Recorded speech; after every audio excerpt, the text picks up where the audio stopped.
Hello दोस्तों, कैसे हैं आप सब। एक बार फिर से आपका बहुत बहुत स्वागत है हमारे YouTube channel study with smartness में। आई होप आपकी तैयारियां बहुत अच्छे से चल रही हैं।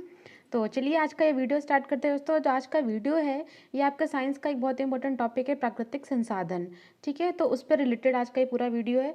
पूरी वीडियो को पूरा देखें, ध्यान से लास्ट तक देखें दोस्तों, और पसंद आने पर लाइक कमेंट करना बिल्कुल भी ना भूलें। चलिए स्टार्ट करते हैं आज का हमारा फर्स्ट क्वेश्चन से। वे संसाधन जो मानव जाति के कार्यों के बिना मौजूद हैं वो क्या कहलाते हैं दोस्तों। तो ऐसे संसाधन जो मानव जाति की जिसमें कोई इंटरफेरेंस नहीं होती है, तो ऐसे संसाधनों को हम क्या कहते हैं। तो ऐसे संसाधनों को दोस्तों हम कहते हैं प्राकृतिक संसाधन, क्योंकि प्रकृति द्वारा हमें बिना किसी कार्य के, हमारे बिना किसी इंटरफेरेंस के हमें हमें प्रकृति द्वारा प्राप्त होते हैं। तो ऐसे संसाधनों को हम कहते हैं कि प्राकृतिक संसाधन है। नेक्स्ट क्वेश्चन है हमारा कि निम्न में से कौन सा मानवीकृत संसाधन है। मानवीकृत कहने का मतलब है जो मानव द्वारा निर्मित होते हैं। ठीक है, तो इसमें कौन से हैं दोस्तों। इसमें आप देखेंगे कि देखिए, चुंबकत्व मानवीकृत नहीं है, ना ही गुरुत्व और ना ही विद्युत, है ना। और प्रकाश, वायुमंडल, जल भी मानवीकृत नहीं है, प्राकृतिक संसाधन है। सब्जी, फल, पशु आदि भी देखिए दोस्तों, फसल फसल जो पशु हैं ये भी जो है प्राकृतिक चीज़ें हैं। लेकिन इसमें से जो ऑप्शन डी है, फाइबर, दरवाजे, प्लास्टिक, ये हमारे मानवीकृत संसाधनों में आते हैं, शामिल किए गए हैं, क्योंकि दरवाजे, प्लास्टिक और फाइबर जितने भी होते हैं वो मानवों द्वारा निर्मित किए जाते हैं। ठीक है, आगे बढ़ते हैं हमारे नेक्स्ट क्वेश्चन में। नेक्स्ट क्वेश्चन है, ऐसे सारे संसाधन जिसे मानव द्वारा दोबारा प्राप्त करने में हजारों सालों लाखों का जो समय लगता है, तो वे क्या कहलाते हैं, है ना दोस्तों। देखिए, जो प्राकृतिक संसाधन है और मानवीकृत संसाधन, इसके बाद हमसे पूछा जा रहा है कि वो कौन से संसाधन हैं जिनको दोबारा से प्राप्त करने में हमें बहुत समय लगता है ना। तो ऐसे संसाधनों को हम कहते हैं दोस्तों कि अनवीकरणीय। अनवीकरणीय ऑप्शन सी इसका करेक्ट आंसर हो जाएगा। तो अनवीकरणीय संसाधन क्या कहलाते हैं कि ये संसाधन जो एक बार हम प्रकृति से प्राप्त हो जाते हैं, उसके बाद इसका एक बार दोहन करने के बाद, मतलब कि एक बार यूज़ करने के बाद इन्हें दोबारा से रीयूज़ नहीं किया जा सकता, दोबारा से इन्हें प्राप्त नहीं किया जा सकता है ना। तो ऐसे संसाधनों को अनवीकरणीय ही संसाधन कहा जाता है। और नवीकरणीय क्या हो जाते हैं, जिनको हम एक रूप में अगर हमने उसका यूज़ कर लिया है तो दूसरा उसको रीयूजेबल होते हैं वो। ठीक है, सीधी सी बात है कि रीयूजेबल होते हैं, उनको कहा जाता है नवीकरणीय। चलिए आगे बढ़ते हैं। नेक्स्ट क्वेश्चन है हमारा, निम्न में से कौन सा अनवीकरणीय संसाधन है। अनवीकरणीय मतलब कि वही जैसा कि बताया गया हमें, है ना। तो इसके कौन से उदाहरण हैं दोस्तों। तो इसकी ये ऑल ऑफ द अबव इसका करेक्ट आंसर हो जाएगा, क्योंकि देखिए, कोयला, पेट्रोलियम, प्राकृतिक गैस, सौर ऊर्जा, लकड़ी, बायोमास, पानी, वायु, सूरज की रोशनी, ये सारी ही चीज़ें ऐसी हैं दोस्तों जिसको आप एक बार यूज़ करने के बाद दोबारा यूज़ नहीं कर सकते हैं, ये खत्म हो जाती हैं। ठीक है, कोयला, पेट्रोलियम आदि भी एक बार अगर आपने इसका यूज़ कर लिया है तो ये खत्म हो जाती हैं, इसलिए इन्हें अनवीकरणीय संसाधन की संज्ञा दी गई है। तो करेक्ट आंसर क्या हो जाएगा, ऑप्शन डी। नेक्स्ट क्वेश्चन में चलते हैं कि स्वामित्व की दृष्टि से संसाधन कितने प्रकार के होते हैं। स्वामित्व की दृष्टि से संसाधन कितने प्रकार के होते हैं दोस्तों। तो इसका करेक्ट आंसर है option D, all of the above. मतलब कि स्वामित्व की दृष्टि से एक तो व्यक्तिगत संसाधन कहलाते हैं, जिसमें किसी व्यक्ति विशेष का स्वामित्व होता है। ठीक है, जैसे कि आपके घर में आपका स्वामित्व है, आपकी चीज़ें जो भी होंगी। राष्ट्रीय संसाधन क्या है, जिसमें एक पूरे देश के लोगों का, जो वहाँ के संसाधन होते हैं उस पूरे देश के लोगों का उसमें स्वामित्व होता है, पूरे देश के लोग उसको यूज़ कर सकते हैं, तो वे राष्ट्रीय संसाधन कहला गए। और इससे बाहर जब हम निकलते हैं तो ये अंतर्राष्ट्रीय संसाधन, अंतर्राष्ट्रीय संसाधन जैसे कि वायु, पवन, वेग आदि हैं, तो इसमें किसी एक का स्वामित्व नहीं है, किसी देश का स्वामित्व नहीं है। ये हमारे मानव जाति, पशु जाति, पेड़ पौधे, इन सब का स्वामित्व कहलाता है अंतर्राष्ट्रीय संसाधनों में। चलिए आगे बढ़ते हैं। नेक्स्ट है हमारा क्वेश्चन, चक्रीय संसाधन का उदाहरण क्या है। चक्रीय संसाधन, अब देखिए दोस्तों, चक्रीय संसाधन क्या होते हैं। हमने पढ़ लिया प्राकृतिक संसाधन, नवीकरणीय, अनवीकरणीय, मानवीकृत। उसके बाद एक अलग सी चीज़ आती है चक्रीय संसाधन। तो चक्रीय संसाधन क्या होता है दोस्तों, जिनका हम एक बार यूज़ कर लें और उसको दोबारा से हम इस तरह से यूज़ करें कि उसका रूप परिवर्तित हो जाए, इस तरह से उसका दोबारा से हम यूज़ कर सकते हैं, तो वे चक्रीय संसाधन कहलाते हैं। जिसमें देखिए, पेट्रोलियम एक बार यूज़ करने के बाद खत्म हो जाता है, प्राकृतिक गैस, तांबा आदि खत्म हो जाते हैं। लेकिन जो लोहा और जल है दोस्तों, वो प्रकृति में कई रूपों में हमें प्राप्त होता है। लोहा और जल, जैसे कि जल ही होता है, अगर हमने इसको एक बार बॉईल कर लिया, जल को यदि हमने बॉयल कर लिया तो हम उसमें इवेपोरेशन हो जाता है, भाप बन जाती है। उस भाप को भी, जो उस भाप की जो ऊष्मा होती है, उसे भी हम किसी न किसी रूप में यूज़ कर सकते हैं, ठीक है। तो इस तरह से यदि बर्फ़ होती है, बर्फ़ भी जल का ही एक उदाहरण है, तो बर्फ़ को भी हम किसी न किसी तरह से यूज़ करते हैं। तो इस तरह से जो एक जल, जैसे जल और लोहा आदि हैं, वो प्रकृति में इस रूप में प्राप्त होते हैं कि उन्हें चक्रीय क्रम में हम कई बार यूज़ कर सकते हैं। तो ऐसे संसाधनों को ही हम चक्रीय संसाधन कहते हैं। आगे बढ़ते हैं। नेक्स्ट हमारा एक पॉइंट आता है, सर्वव्यापक संसाधन कौन से हैं। सर्वव्यापक कहने का मतलब है जो सभी जगह हमें उपलब्ध होते हैं। तो देखिए, जो वायु है, करेक्ट आंसर इसका है ऑप्शन सी, वायु। ऐसा क्यों दोस्तों कि जो वायु होती है वो हर जगह सर्वव्यापी होती है वायु। कोयला आपको किसी क्षेत्र में मिलेगा नहीं, या फिर किसी क्षेत्र में लोहा मिलेगा, किसी क्षेत्र में आपको जैव पदार्थ अधिक मिलेंगे, लेकिन जो वायु है वो हर जगह विद्यमान होती है। इसलिए ऐसे संसाधनों को जो हर जगह हर किसी के लिए उपलब्ध होते हैं आसानी से, तो उन्हें सर्वव्यापक संसाधन कहा जाता है। नेक्स्ट क्वेश्चन है हमारा 7, बहुत ही इंपॉर्टेंट क्वेश्चन है दोस्तों, ध्यान से देखिएगा। जो पसंद आने पर प्लीज़ दोस्तों लाइक सब्सक्राइब करना बिल्कुल भी ना भूलें। इस वीडियो को पूरा लास्ट तक देखें, वो दोस्तों आपके लिए बहुत ही अच्छे अच्छे क्वेश्चन हम आपके लिए लेकर आए हैं। देखिए यहाँ पर जो नेक्स्ट क्वेश्चन है हमारा IUCN से रिलेटेड है। सबसे पहले हमें ये जानना ज़रूरी है कि IUCN होता क्या है। तो IUCN का जो फुल फॉर्म है दोस्तों वो है international union for conservation of nature. एक बार फिर से सुन लीजिए, international union for conservation of nature. ये एक अंतर्राष्ट्रीय संगठन है दोस्तों, जिसमें विश्व के सबसे विकट पर्यावरण संबंधी जो प्रजातियां हैं, तो उन्हें उनके विकास से संबंधित चुनौतियों को समाधान करने के लिए ये एक अंतर्राष्ट्रीय संगठन बनाया गया है, ठीक है। तो जितनी भी हमारी जो दुर्घटनाग्रस्त या फिर जो विलुप्त प्रजातियां हैं, उन सब की कंजर्वेशन के लिए, उनकी सुरक्षा के लिए समाधान जो खोजने का काम है वो हमारी IUCN करती है। तो जो IUCN है दोस्तों, इनका गठन कब हुआ था? इसका गठन हुआ था अक्टूबर 1968 में, अक्टूबर 1968 1968 में इस अंतर्राष्ट्रीय संगठन का गठन हुआ था। तो दोस्तों इससे रिलेटेड एक और चीज़ आती है कि सबसे पहले इसका मुख्यालय देख लीजिए दोस्तों, जिसका हेडक्वार्टर है वो स्विट्ज़रलैंड के ग्लैंड में है। याद रखिएगा, स्विट्ज़रलैंड के ग्लैंड में है IUCN का मुख्यालय। इसके अलावा दोस्तों जो IUCN है वो प्रतिवर्ष एक रेड डेटा बुक, ध्यान से देखिएगा, रेड डेटा बुक का लॉन्च करती है। तो रेड डेटा बुक क्या है दोस्तों? इसमें संकटग्रस्त प्रजातियों को शामिल किया जाता है कि विभिन्न पूरे विश्व में जितनी भी हमारी ऐसी प्रजातियां हैं जो संकटग्रस्त हैं, जैसे कि डायनासोर आदि जो होती हैं जो विलुप्त हो चुकी हैं, तो ऐसे ही आज के ज़माने में भी कुछ ऐसी प्रजाति हैं जो विलुप्ति की कगार में हैं। तो ऐसे ही प्रजातियों को, जीव जंतुओं, पेड़ पौधे आदि इसमें सभी शामिल होते हैं। तो उन्हें रेड डेटा बुक में हर साल इनको वर्गीकृत किया जाता है, शामिल किया जाता है, ताकि इनका संरक्षण किया जा सके, ठीक है दोस्तों। चलिए आगे बढ़ते हैं। नेक्स्ट क्वेश्चन में हमारा नेक्स्ट क्वेश्चन है, वन्य जीवों की सुरक्षा के लिए किस वर्ष भारत में जो है वन्य जीव सुरक्षा अधिनियम बनाया गया है?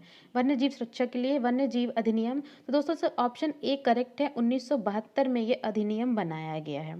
तो 1972 में जो अधिनियम बनाया गया है दोस्तों, इसके तहत जो पशु पक्षी होते हैं उनका अवैध शिकार, तस्करी, उनके मांस आदि का जो भी तस्करी है, तो उनको रोकने के लिए जो ये अधिनियम है हमारा बनाया गया है, वन्य जीव सुरक्षा अधिनियम, ठीक है, याद रखिएगा इसे। नेक्स्ट क्वेश्चन है हमारा, भारत में प्रथम बायोस्फीयर रिजर्व कौन सा अस्तित्व में आया है? प्रथम बायोस्फीयर रिजर्व की बात की जा रही है दोस्तों। यहाँ पे करेक्ट आंसर आपका हो जाएगा नीलगिरी, जो कि कर्नाटक, तमिलनाडु और आंध्र प्रदेश में फैला हुआ है। तो नीलगिरी केरल में, तो नीलगिरी का जो तट है ये पहला हमारा बायोस्फीयर रिजर्व घोषित किया गया है। तो बायोस्फीयर रिजर्व एक्चुअली होता क्या है दोस्तों? ये विशेष पारिस्थितिक तंत्र होते हैं जहाँ पर विशेष प्रकार की प्रजातियाँ आदि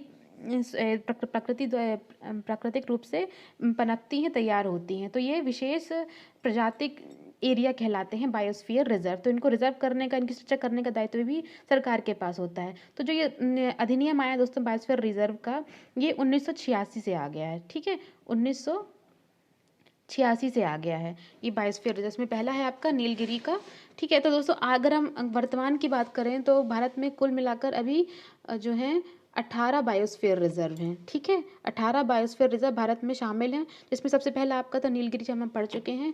इसके अलावा अगर हम सबसे बड़े बायोस्फीयर रिजर्व की बात करें दोस्तों, तो भारत का सबसे बड़ा बायोस्फीयर रिजर्व है वो है मन्नार की खाड़ी। मन्नार की खाड़ी जो है सबसे बड़ा बायोस्फीयर रिजर्व है। न्यूएस्ट की बात करें अगर, सबसे नया अगर जो बना हुआ है बायोस्फीयर रिजर्व, तो वो है आपका पन्ना का जो राष्ट्रीय उद्यान है, नेशनल पार्क है, उसे 2011 में बायोस्फीयर रिजर्व घोषित किया गया है। सारे फैक्ट्स याद रखिएगा दोस्तों, बहुत इंपॉर्टेंट एग्जाम की दृष्टि से, किसी भी एग्जाम में किसी भी सेट में आ सकते हैं।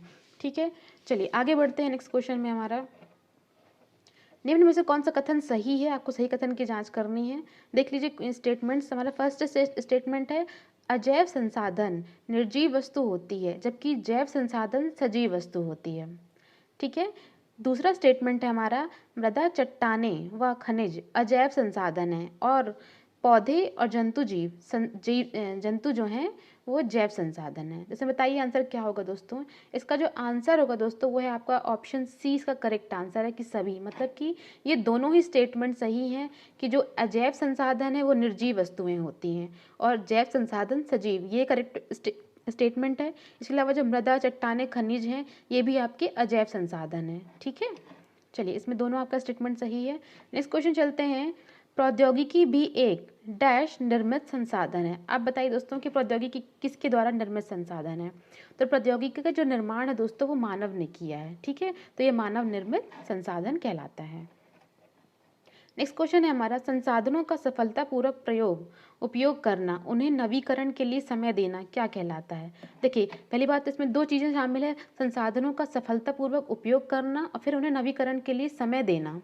मतलब कि हमने संसाधनों का उपयोग तो कर लिया है लेकिन उसके बाद उसके उत्थान, मतलब उसको आगे बढ़ाने के लिए भी हमें उसको समय देना है। तो ये चीज़ें क्या कहलाती हैं दोस्तों, तो ये चीज़ें कहलाती है संसाधन का संरक्षण करना। ठीक है, संसाधन का संरक्षण करना इसका करेक्ट आंसर हो जाएगा। नेक्स्ट क्वेश्चन है हमारा, ओजोन डे बनाने की घोषणा किस प्रोटोकॉल में की गई थी। बहुत ही इंपॉर्टेंट क्वेश्चन है, ध्यान से देखिएगा। ओजोन डे बनाने की घोषणा किस प्रोटोकॉल में की गई। सबसे पहले तो हमें बात आती है दोस्तों कि ओजोन डे कब मनाया जाता है। तो ओजोन डे जो है वो 16 सितंबर, हर साल 16 सितंबर को मनाया जाता है और इसकी शुरुआत हुई थी वो 1987 में मॉन्ट्रियल प्रोटोकॉल के तहत की गई थी। 16 सितंबर को मनाया जाता है। 1987 में जो एक प्रोटोकॉल हुआ था मॉन्ट्रियल, मॉन्ट्रियल कहाँ है दोस्तों, ये मॉन्ट्रियल आपका कनाडा में है। ठीक है, मॉन्ट्रियल जो है आपका कनाडा में है, तो वहीं पर यह अधिवेशन हुआ था, इसलिए उसके 1987 में जो कनाडा में अधिवेशन हुआ था आपके पर्यावरण से संबंधित, तो उसे ही मॉन्ट्रियल प्रोटोकॉल कहा गया है। और उसी में ये घोषणा की गई थी कि हर साल 16 सितंबर को हर साल जो है ओजोन डे मनाया जाएगा। लेकिन अगर दोस्तों इसकी हम बोलें कि जो ओजोन डे मनाने की शुरुआत कब हुई है, देखिए अपनाया तो 1987 में जा चुका था। ठीक है, लेकिन इसके मनाने की शुरुआत पहली बार कब मनाया गया है, तो ये मनाया गया है 1995 में। ठीक है, ओजोन डे पहली बार मनाया गया 16 सितंबर 1995 को। आगे बढ़ते हैं दोस्तों, पसंद आ रहा हो वीडियो तो प्लीज़ लाइक कर दीजिए, शेयर कर दीजिए। आगे बढ़ते हैं, नेक्स्ट क्वेश्चन है हमारा, राष्ट्रीय हरित प्राधिकरण की मुख्य बेंच कहाँ है। राष्ट्रीय हरित प्राधिकरण जिसे हम जानते हैं NGT, नेशनल ग्रीन ट्रिब्यूनल के नाम से। ठीक है, तो जो नेशनल ग्रीन ट्रिब्यूनल ये है आपका दिल्ली में स्थित है। ठीक है, तो दिल्ली में स्थित है। इसकी जो स्थापना की गई थी वो 18 अक्टूबर 2010 को इसकी स्थापना की गई थी। इंपॉर्टेंट डेट है, याद रखिएगा। NGT की जो स्थापना है 18 अक्टूबर 2010 को की गई थी। वर्तमान में इसके जो अध्यक्ष हैं दोस्तों वो हैं आदर्श कुमार गोयल। कौन है, आदर्श कुमार गोयल आपके इसके वर्तमान के अध्यक्ष हैं, याद रखिएगा नाम। नेक्स्ट क्वेश्चन में चलते हैं, हमारा 15 क्वेश्चन है, शब्दों के उस सही संयोजन को चुनिए जिसमें जीवाश्म ईंधन नहीं है। जीवाश्म ईंधन नहीं है दोस्तों, जीवाश्म ईंधन का मतलब क्या होता है, ऐसे ईंधन जो बहुत पुराने हमारे जीव, पेड़ पौधे, पत्तियाँ, जीव, पशु, जीव जंतु जो हैं लाखों करोड़ों साल तक दबते जाते हैं और उससे फिर ईंधन का निर्माण होता है। ठीक है, तो हमें ऐसे ईंधनों को पहचानना है कि इसमें देखिए पवन, महासागर, कोयला, इसमें जो कोयला है वो एक जीवाश्म ईंधन है। सूर्य, पवन और ज्वार, देखिए दोस्तों ये तीनों ये प्राकृतिक संसाधन है, तो इसमें जीवाश्म ईंधन कोई भी शामिल नहीं है। इसमें करेक्ट आंसर आपका हो जाएगा ऑप्शन बी। ठीक है, इसके अलावा देखिए पवन, वैसलीन, सूर्य, वैसलीन भी जो है दोस्तों देखिए एक पेट्रोलियम पदार्थ है, इसलिए ये भी जीवाश्म ईंधन की श्रेणी में आता है। एक्चुअली ये ईंधन है ही नहीं। ठीक है, इसलिए इसका आंसर इसमें नहीं आएगा। इसके अलावा जो पेट्रोल, लोहा, मृदा है ये भी आपके जीवाश्म ईंधन की श्रेणी में। करेक्ट आंसर इसका हो जाएगा दोस्तों ऑप्शन बी, सूर्य, पवन और ज्वार जो है पूरी तरह से जीवाश्म ईंधन की श्रेणी में नहीं आते हैं। नेक्स्ट क्वेश्चन है हमारा, यूरो 2 का संबंध किस चीज़ से है। यूरो 2 जान लेते हैं कि यूरो 2 के बारे में थोड़ी सी जानकारी ले लेते हैं दोस्तों। जो यूरो 2 है उसे हम कहते हैं यूरोपियन उत्सर्जन मानक। ठीक है, यूरोपियन उत्सर्जन मानक। तो ये क्या होता है दोस्तों, ये जो यूरोप में सभी प्रकार के जो वाहन हैं उन पर ये लागू किया जाता है। जिस तरह से भारत में आप देखते होंगे कि जो गाड़ियाँ होती हैं वो BS स्टैंडर्ड में मिलती हैं, BS 1, 2, 3। है ना। तो बीएस स्टैंडर्ड क्या है, भारतीय स्टैंडर्ड को कहा जाता है बीएस स्टैंडर्ड, जिसके आधार पर गाड़ियों के जो धुआं निकलता है उसका मापन किया जाता है। ठीक है, जो बीएस स्टैंडर्ड भारत से रिलेटेड है, और जो यूरो स्टैंडर्ड है वो यूरोपियन स्टैंडर्ड है। यूरोपियन स्टैंडर्ड जिससे वाहनों के द्वारा जो भी अब धूल प्रदूषण होता है, वायु प्रदूषण जो होता है, तो उसको मापने का ये स्टैंडर्ड है, वायु प्रदूषण। तो इसकी जो शुरुआत थी दोस्तों वो 1 जनवरी 2006 से कर दी गई थी। ठीक है, 1 जनवरी 2006 से। करेक्ट आंसर इसका क्या होगा, ऑप्शन बी, वायु प्रदूषण से संबंधित है आपका यूरो 2। नेक्स्ट क्वेश्चन है, ऊर्जा का पारंपरिक स्रोत कौन सा है। तो आप बताइए दोस्तों, ऊर्जा का पारंपरिक स्रोत मतलब कि जो हमारे बहुत प्रौद्योगिकी आने से पहले से ही हम जिसके द्वारा ऊर्जा प्राप्त करते हैं और खाना बनाने के लिए उसका यूज़ करते हैं, तो वो हमारा कोयला है। कोयला, लकड़ी आदि ऐसे हैं स्रोत जो पारंपरिक स्रोत हैं। ठीक है, नेक्स्ट क्वेश्चन है हमारा, निम्न में से क्या जैविक प्रक्रिया द्वारा अपघटित होता है। जैविक प्रक्रिया द्वारा अपघटित होता है, देखिए पॉलीथीन, रबर, प्लास्टिक बोतल, ये कभी भी अपघटित या विघटित होने वाली पदार्थ नहीं होते हैं। ये सालों साल उसी अवस्था में रहते हैं। आप इसे पानी, रेत कहीं पर भी ज़मीन में रख दीजिए, दफना दीजिए, कुछ भी कर दीजिए, इनमें कोई किसी भी तरह का अपघटन प्रक्रिया नहीं होती है।